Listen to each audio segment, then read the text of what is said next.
Hey everyone, welcome back to JP's Budget Collecting and our weekly look back at the hot comics from 6 months ago. This week we're looking back at the hot comics from November 3rd, 2023. I'm recording this on May 2nd, 2024. As always, those dates are so you know when this information is relevant because the market is always moving and changing, as we will see as we look at these price differences of just 6 months.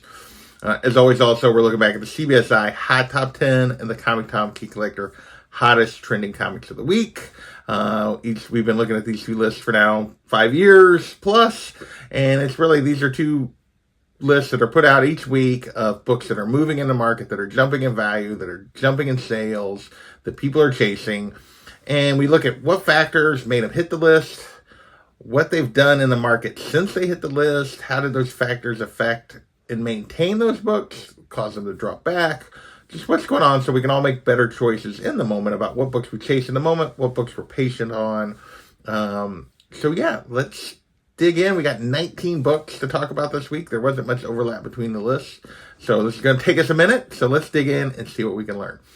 First up, we have Highlander number 0 from 2006. So this is kind of the first Highlander comic. And this has basically hit the list because there's rumors that Henry Cavill is going to star in a remake.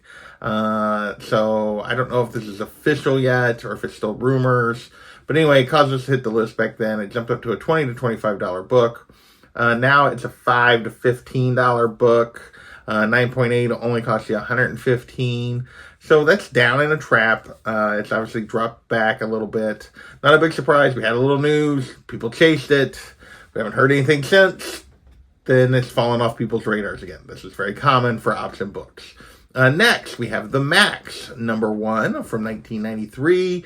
And basically, we had live action rumors here with Channing Tatum attached, which caused us to hit the list. But there's a ton of these books out there. This is a very high printed book. So even with all the news and the buzz, raw copies were still basically going $3 to $5. 9.8 did jump up over 100 to 119 for a high sale on a 9.8. But now it's a $3 to $5 book. 9.8, 60 to 80. So yeah, this is another trap. It is, and I say that not because obviously the raw sales are still basically in the same price range, but the 9.8's dropping back 40-ish, 50-ish dollars, 60-ish dollars. Yeah, that's definitely a trap on a 9.8 side if you chased a high value 9.8 back then. All right, next we have Venom Lethal Protector number 4, the first appearance of Scream, Agony, Lasher, Phage, Riot, all these other symbiotes. Yeah, back then this was going for $15, 9.8 going for $80, and I don't even remember. I didn't even write down what it was in that moment that made people chase the symbiotes again. This book has been on the list numerous times over the years for Venom movies and whatever else, and it's never really held any kind of value. Raw copies were up to 15 back then. 9.8 was up to 80, which just tells you that's not a lot. Now it's a $5 to $15 book. 9.8, 45 to 80. So it's just an I'll be back. It didn't drop that much, but I feel like I'm going to do a PSA here. If it's a symbiote and its name is not Venom or Carnage or maybe Anti-Venom, it doesn't matter and it's not going to hold value. I hate to break it to you. There's been a billion symbiotes come out over the years, and those are the only 3 that really have any value. All right, we're going to keep moving, and it doesn't matter what people think. It's just the way it is. All right, with that, we're going to move into covers. Oh, it was a game. It was talking about there was going to be a Venom game, or in the Spider-Man game. That's why they just hit the list again. My bad. So, all right, now we're going to move on. Next, we're moving into covers. We've got Street Fighter Omega, number 1. The Secret Appreciation variant. It was hitting $15 when it came out for one per store, which is really, really bad because one per stores usually treated about like 1 in 25s. So I'm not sure why they were putting this on the list because it really wasn't going for much. And now it's a $3 to $15 book with most of the sales under 10. 9.8 only had one sale, and it was 30 plus shipping, which is literally what they paid. They probably got less out of it than they paid to get it slabbed. Yeah, that's not good. So down and I'll be back. It wasn't going for that much to begin with. There was no reason to chase this book at any point whatsoever. Next, we have Universal Monsters Dracula #1, the retailer thank you variant. Hitting the list for the second week in a row. Last week when we talked about it, it was a $30 to $55 book. By week 2, it was only a $40 to $60 book. That's not great for the equivalent of 1 in 25. That's not a good sign. And yeah, this is the dumpster fire of the week here. $10 to $20 now. 9.8s are only going 45 to 70, so right in the range of what you were buying raw copies for back then. Yeah, that's a dumpster fire. This book, I actually think there's a pretty cool cover, but there's just no sustained interest here. Just none. Next, we have Predator versus Wolverine #1, the second print, 1 in 25, and I did not write down the artist, so I cannot give them credit here. I apologize for that, but raw copy was going for 50 to 95 back then on a second print 1 in 25, so basically averaging around triple. That's usually the minimum it's got to get to have a chance. Now it's a $50 to $70 book for a raw copy, so it's basically on that lower end of the previous range. There was one 9.8 sale. It went for $350. Yeah, but it's just the one sale, so that's really hard to judge. I would guess that's probably an overpay, but hard to say for sure because there's not enough sales. But so we're going to call this steady, and I'll be back because it is within the old range, but it's clearly on the lower end of that range. So we'll go steady here, but definitely another book that really hasn't held on okay, but not great.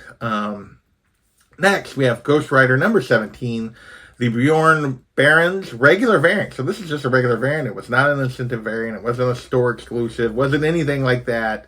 And it was going for $50 right out the gate. People were going crazy for this Ghost Rider with variant on the bike with the claws coming down, like him and Wolverine are going to fight. And this was also around the same time that all the Hellverine stuff was starting up. So that's why people were chasing this. $50 then. Now it's a $20 to $50 book. 9.8, 50 to 100. So a little bit of overlap there in the 9.8 and high-end raw sales.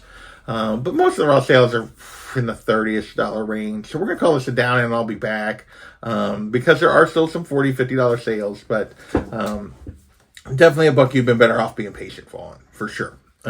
Next, we have Uncanny Avengers #3, another Art Adams cover. This is a 1 in 50 of Psylocke. This is one of the Art Adams that's come out. I haven't liked a lot of them. This is the one I probably liked the least. But it was going, this 1 in 50 was going 70 to 100, which is not really that good a sign for 1 in 50. And it's proven that. It's now a $40 to $65 book. 9.8s are basically 70 to 110 now. So right in that same range that the raw copies were. It's a trap. Didn't quite back up enough to go into the dumpster fire range. But yeah, definitely a trap here on this Art Adams book, which has performed way poorer than most of the Art Adams have. Next, we have another Art Adams book. We have Amazing Spider-Man #36, the 1 in 25 of Blackheart. Hit the list in week 1 at a $25 to $60 range. By this point, it was pretty solidly right at $50. Double ratio, not a good sign, but usually means it's going to end up between ratio and double ratio. That's what's happened here. It's now a $25 to $50 book. So this is an Art Adams just kind of following the rules, which I just made predictions last week saying the Art Adams hadn't really done that very much, but this one is. So now it's a $65, $80 book for 9.8. So we're down and I'll be back. Borderline trap on this one, but not quite enough of a drop there to bump into that category. Enough of the sales are pretty close to what it was before. Our last pure cover of the week is a classic cover. It is Incredible Hulk #340. This is one of those that just kind of hits the list every so often. Back then, raw copies were averaging $215. 9.8 went for $12.95. Now a raw copy will cost you $50 to $300, with that average setting more around $150 to $200. So maybe a little bit backed up on the average, but not much. 9.8's $900 to $1,500. So pretty good range there on the 9.8s, but definitely including that old sale back then and a higher sale. So overall, we're going to call it steady and worth it. This is a classic book, a classic cover that people love of Wolverine and Hulk. So yeah, it's really not, the floor on this is pretty much where it's at. All right, next we have a little bit of cover / buzz for this one is Star Wars Hyperspace Stories #10. the first appearance and cover appearance of the Bad Batch. And this was with the announcement of season 3, so raw copies jumped to $10 to $15. And the final season is out right now. It just got released, and it's a $5 to $15 book, 9.8, 40 to 80. It's a down and I'll be back. And the show is coming out, or just came out right now. So yeah, that's not a good sign for what the long-term value of this is, for sure. It's a down anyway, and it's during the show, or right at the end of the show. So next, we're going to keep moving. We got Beneath the Trees Where Nobody Sees, #1, the hot indie of last fall and winter. Now, this is the first time it hit the list. In November, it was going for $15 to $35 in that first week. Yeah, obviously, it's going for a lot more than that now. This is a book that, to this point, has bucked the general indie trends. A lot of times, indie books, 9 times out of 10, that hot indie hits the list, it's going to fall back and people are going to forget it even exists. This is not one of those. Of course, it hit the list so many times, it got so high. We'll be curious to see when we reach that in a month or so, when we get into those December peaks, how it's actually held up compared to those. Currently, it's a $50 to $75 book, with a 9.8 costing $150 to $200. So this is obviously up in straight cash at this point. So far, it has bucked the trend. Now the question is it something that's killing the children? Is it invincible, something that maintains long-term value? Or is it stray dogs that held pretty good value for 6-8 months and then has since crashed? It'll be interesting to see what happens with this. But so far, it has bucked the first trend, which is they don't usually even do this well. So we'll see if it continues to do well going forward or not. Next, we have G.I. Joe, Real American Hero, #22 from 1984, the first appearance of Duke. And this was because Duke was getting his own solo series as part of this new Energon universe. Turned out to be kind of a mini-series, setting up. I'm not really following the Energon stuff, but yeah, it was a mini-series, and then it's setting up the next series that's coming. But anyway, raw copies back then were going for $20. 9.8 hit $5.60 basically. Couldn't find any recent 9.8 sales, but now it's like a $5 to $30 book. So based on the raw stuff, we'll just say steady and I'll be back. You can get some deals. Obviously, a really nice copy won't cost you that much. Considering what the 9.8 went for back then, my guess is the 9.8 would not go. If I had a 9.8 sale to compare to, my guess is it would be down significantly from that $5.50, but we will see. All right, with that, how many books we got left? We still got like 5 books left. Good grief. We got 6 books left. Oh my goodness. We got Amazing Spider-Man #4. The first appearance of Silk, the Humberto Ramos 1 in 10. This book back then was going for $150 to $275. 9.8 was going for $400. Both of these numbers were down from some of the previous peaks we got for Silk. So this book is way more affordable now, that even back then, than it had been at once upon a time. I think it was pushing $1,000 9.8 at one point. Now raw copies still $150 to $200. So the upper end of the raw copies have backed up a little bit. 9.8 $3 to $350. So still down some more. Down and I'll be back at this point. Borderline trapped there on that 9.8 side. Really not really being borderline. It is a trap on the 9.8 side. The raw sales are what's keeping this as an I'll be back. But yeah, if this is a character you're interested in, if this is a cover you would like to have, this is probably about as good a time to try to get this one as there's been for a long time.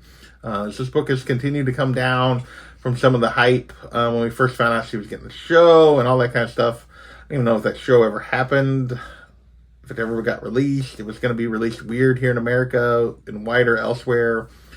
Be interesting to see what happens there. But yeah, this book is way more affordable than it's been for the most of the time since I've been back in collecting the last 5 years. Next, we have Amazing Spider-Man #31 of the current run. The first appearance of Mary Jane as Jackpot. And this was kind of based on the solicitations that she was getting her own. We were getting the Black Cat Jackpot series and that kind of stuff. Back then, raw copies were going for $10. 9.8 going for $50. And it's now a $5 to $10 book. No recent slab sales at all. Not a ton of value or interest here at this point. We'll see. I know a lot of people me included, have been turned off by the current Spider-Man run. If you're enjoying it, I would be curious to hear what about it you're enjoying with the current Zeb Wells run, because I canceled it before we even got to this book because I just couldn't handle it anymore. So maybe I'm missing out now. Maybe it's gotten better. But yeah, down and I'll be back on this one. Next, we have Spider-Man number 7, the first appearance of Spider-Boy. Was hitting the list back then because his series was coming out at that point. Raw copies were averaging $20, 9.8 going for $175. Now it's a $20 to $35 book on a Raw, so it's actually at that value or a little higher. But a 9.8 is going for $70 to $120. So the 9.8s the Raw copies have went up. 9.8s have went down. This is not unusual on a modern book. Like, this does happen. We're going to call it down in a trap just because if you bought in on those 9.8s, you lost significantly at this point. And it's really as those early 9.8s start hitting the market. Although this really wasn't that early, but yeah, people tend to overpay for 9.8s, even though the Raw copy might maintain the value that it's going for. So, all right, still 3 more books. We got Wolverine number 36. First appearance of Hellverine. Back then, Raw copies were going for $12. 9.8s were going for $170. And this is a book that has, since he got his own series, just came out. This book has jumped significantly since then. On the Raw side, at least. Now it's a $40 to $80 book Raw, which we'll see. I have my doubts if this can be sustained. 9.8s, though, $125 to $200. So basically right where they were at 6 months ago. So the Raw copies are up in straight cash. They're going for way more money than they were back then. 9.8 sitting about the same. So kind of that same pattern we just talked about with the Spider-Boy. Haven't backed up, but they haven't gained the way the Raw copies have. All right, 2 books left. One last Comic Buzz. All of these were Comic Buzz, which was kind of nice. The last Comic Buzz book is Batman, Sword of Azrael, number 1, the first appearance of Azrael. And that's just, they were bringing him back into the comics, which this has got to be in the detective run, which I'm way behind on, I assume. But yeah, Azrael's coming back, so caused this book to hit the list. $10 Raw sales, 9.8 going over just over $100 for $115. Now it's a $5 to $15 book, 9.8, $70 to $100.